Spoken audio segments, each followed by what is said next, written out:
اور یہ لوگ تم سے ذوالقرنین کے بارے میں پوچھتے ہیں، کہہ دو کہ میں ان کا کچھ حال تمہیں پڑھ کر سناتا ہوں۔ واقعہ یہ ہے کہ ہم نے ان کو زمین میں اقتدار بخشا تھا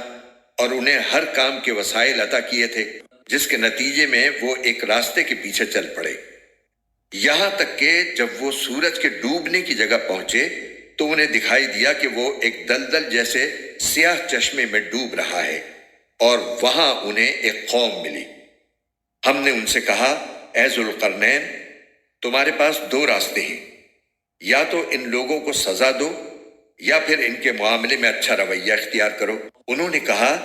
ان میں سے جو کوئی ظلم کا راستہ اختیار کرے گا اسے تو ہم سزا دیں گے،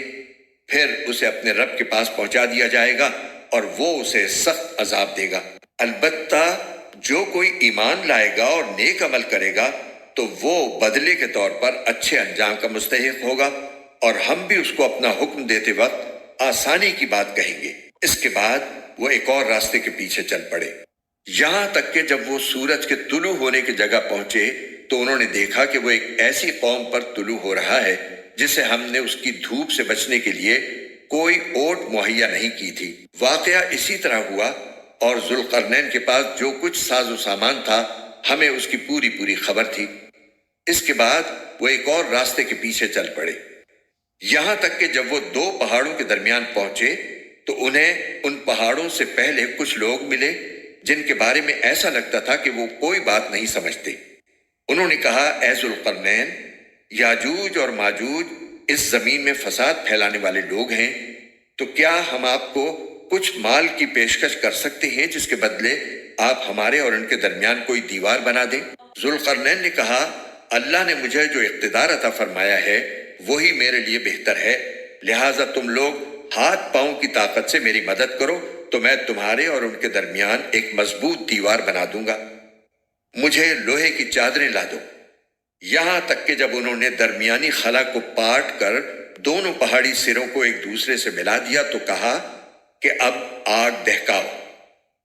یہاں تک کہ جب اس دیوار کو لال انگارہ کر دیا تو کہا کہ پگھلا ہوا تانبا لاؤ، اب میں اس پر انڈیلوں گا۔ چنانچہ وہ دیوار ایسی بن گئی کہ یاجوج ماجوج نہ اس پر چڑھنے کی طاقت رکھتے تھے اور نہ اس میں کوئی سوراخ بنا سکتے تھے۔ ذوالقرنین نے کہا، یہ میرے رب کی رحمت ہے کہ اس نے ایسی دیوار بنانے کی توفیق دی،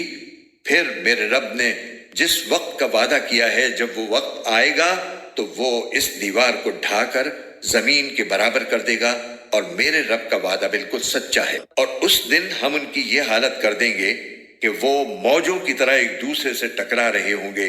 اور سور پھونکا جائے گا تو ہم سب کو ایک ساتھ جمع کر لیں گے، اور اس دن ہم دوزخ کو ان کافروں کے سامنے کھلی آنکھوں لے آئیں گے جن کی آنکھوں پر دنیا میں میری نصیحت کی طرف سے پردہ پڑا ہوا تھا اور جو سننے کی صلاحیت نہیں رکھتے تھے۔ جن لوگوں نے کفر اپنا لیا ہے، کیا وہ پھر بھی یہ سمجھتے ہیں کہ مجھے چھوڑ کر